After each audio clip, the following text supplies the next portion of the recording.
आमे वर्तमान इथर देखिबा नवम श्रेणी जो रही कारक विभक्ति कारक प्रकरण तार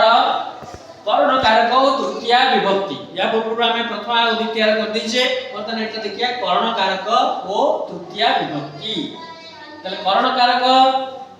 तृतीय विभक्ति रे आमे देखिबा गोटे कर्ण कारक रे तृतीया विभक्ति होई थाए कर्ण कारक रे तृतीय विभक्ति हो क्रिया साधन रे कर्तार जा प्रधान सहायक ताहला कर्ण क्रिया साधन रे कर्तार जोटा प्रधान ताहाको हम कहै कर्ण से कर्ण कारक रे तृतीय विभक्ति हेबो ताहाको हम कहै करणे तृतीया ताहाको हम कहबा करणे तृतीया समझा देखो उदाहरण छात्र जानेन विद्यालय गच्छति एटी छात्रटी जान द्वारा विद्यालय को जाउछि तेणु तार मुख्य सहायक होछि कोटा जान तेणु जानटा हला कर्ण एवं कर्ण हला मुख्य उद्देश्य हला तार जान तेणु जानर तृतीय व्यक्ति एटी हम कहबा छात्रटी जान रे विद्यालय को जाउछि तेणु जानेनटा हला कर्णे तृतीया संध्या व्याध शरण मृग अंति शिकारटी सररे मृग को मारुछि मृग को मारिबार प्रथम जो तार प्रधान कर्ण कोटा सहायक हला सर तेणु ए सरेणर कर्ण कारक रे तृतीय व्यक्ति होइछि हम ता कहे करणे तृतीया संध्या कलमेन अहम कलमेन लिखामि मु कलम रे लिखुछि तेणु कलमटा मोर प्रधान सहायक मोर नियत आवश्यक तेणु एटी कलमेन हला करणे तृतीया संध्या तम पादाभ्याम गृहं गच्छसि तमे पाद दुइटी रे घर को जाउछ तेणु एटी पाद भ्याम हला द्विवचन होइछि दुइटी पाद जोगु द्विवचन होइछि एटा हला करणे तृतीया तेणु एगुडा गला सब करणे तृतीया तापर हम देखिबा अनुक्ते कर्तरी तृतीया सूत्र हला अनुक्ते कर्तरी तृतीया वेरी इंपोर्टेंट सूत्र ये सब मन रखिबो गोटे हला कर्ण तृतीया सकाण मुक्ति पडिबो तापर हला अनुक्ते कर्तरी तृतीया अनुक्ते कर्तरी तृतीया कोठी करबा जोठी कर्ताटा मुख्य हो कर्मवाच्य जो वाक्य रे क्रिया मुख्य ताको भाववाच्य कहै ए जो दुई प्रकार वाक्य रे कर्ता प्रधान व अनुक्त ए अनुक्त कर्ता ठारे तृतीया व्यक्ति हुए कर्ता जदि मुख्य हो वाक्य रे अनुक्त हो अनुक्त अर्थ प्रधान व मुख्य जो वाक्य रे कर्ताटा मुख्य व प्रधान हो सेठी कर्तार तृतीय व्यक्ति हो तेणु कर्तार तृतीय व्यक्ति हेले ताको हम कहबा अनुक्ते कर्तरी तृतीया जेंता उदाहरण बालकेन ग्रंथ पठ्यते एटी भाववाच्य रहि अछि तेणु पठति न करिकरी पठ्यते करबा पठ धातु हम पठ्यते करबा बालक द्वारा ग्रंथ लेखा जाउछि तेणु बालकटी ग्रंथ पढुछि बालकटी ग्रंथ पढुछि बा एतरे लागनो बालकेन ग्रंथ पठ्यते ताको बालक द्वारा ग्रंथ पढिबा हेउछि अर्थात बालकटी ग्रंथ पढुछि रामेण विद्यालय गम्यते एटी रामक द्वारा विद्यालय जिबा हेउछि अर्थात राम विद्यालय को जाउछि से बोला मया कथ्यते मो द्वारा कुहा जाउछि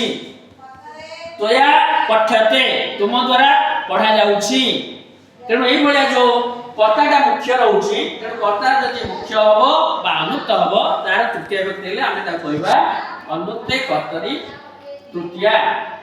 जे बोला बालकेन अनुक्ते कर्तरी तृतीया रामेण अनुक्ते कर्तरी तृतीया तोया लिख्यते तुम द्वारा लिखा जाउछि मया पठ्यते मो द्वारा लिखा जाउछि तेन गम्यते ताक द्वारा जिबा होउछि तेन तोया मया रामेण बालकेन एई भलिया जो कर्ता जेते प्रधान हबो मुख्य हबो तार जे तृतीय व्यक्ति हबो ताको कहबा अनुक्ते कर्तरी तृतीया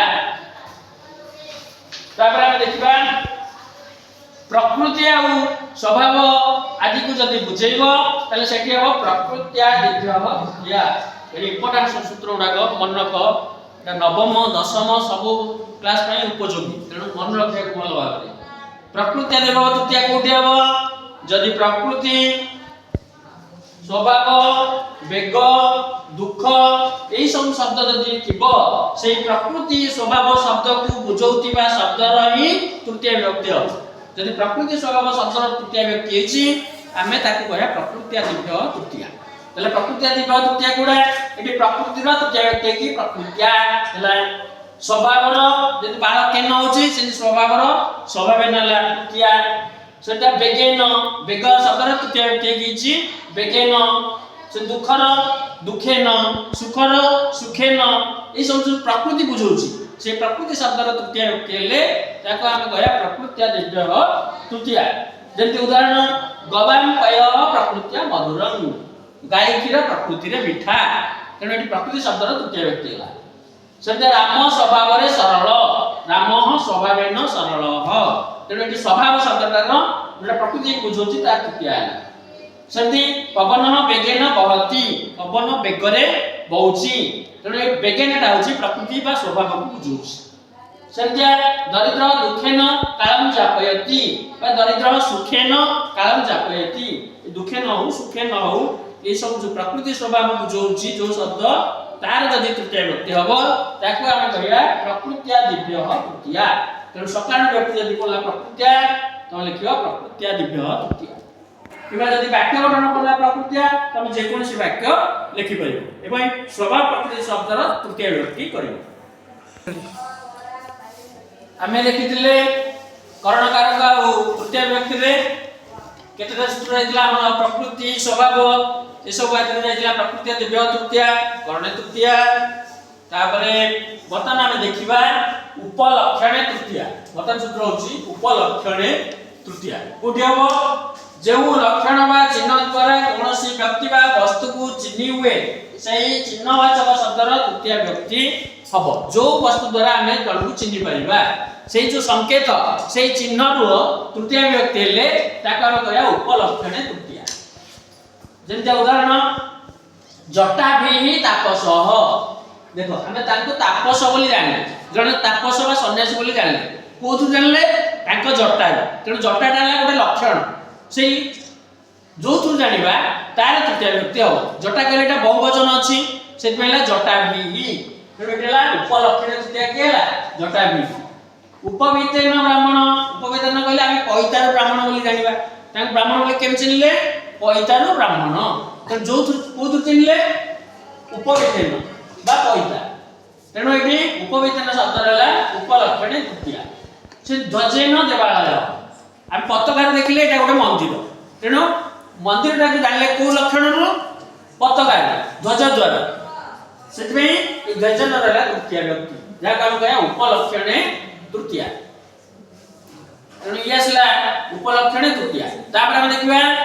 अंग विकार तृतीय गोटे सूत्र मनग अंग विकार तृतीय अंग विकार कहले जेउ अंग शरीर विकृत होइथिबो सेही विकृत अंग र तृतीय व्यक्ति हबो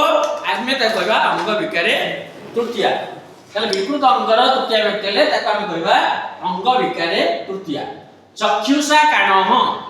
से लोकटी कोणा कोणा कहले चक्षुषा चक्षुषा कहले गोटी आखि रे कोणा गोटी आखि की देखा जाउनी दुईटी आखि अछि किंतु गोटी आखि जेतु देखा जाउनी तण चक्षुषा ला एक वचन चक्षुषा काणः से कर्णाभ्याम बधिर कान कहले दुईटा कान जाउ सुकुनी ताको हमें काला कहबा कर्णाभ्याम बधिर को अंगटा नष्ट होइछि कान दुईटी कान कर्णाभ्याम गोटी आखि चक्षुषा जे दुईटी आखि थांदा हमें कहता नयनाभ्याम अंध तार दीटा आखि काम करनी सेति बेला नयनाभ्याम अंध पादेन खंज सर पाद से छोटा तेणु से पादेन खंज बोली हमें ताको कहउछि एटी पादेन कर्णाभ्याम चक्षुषा सबला अंग विकारे तृतीय तापर हम देखिबा परवर्ती हम देखिबा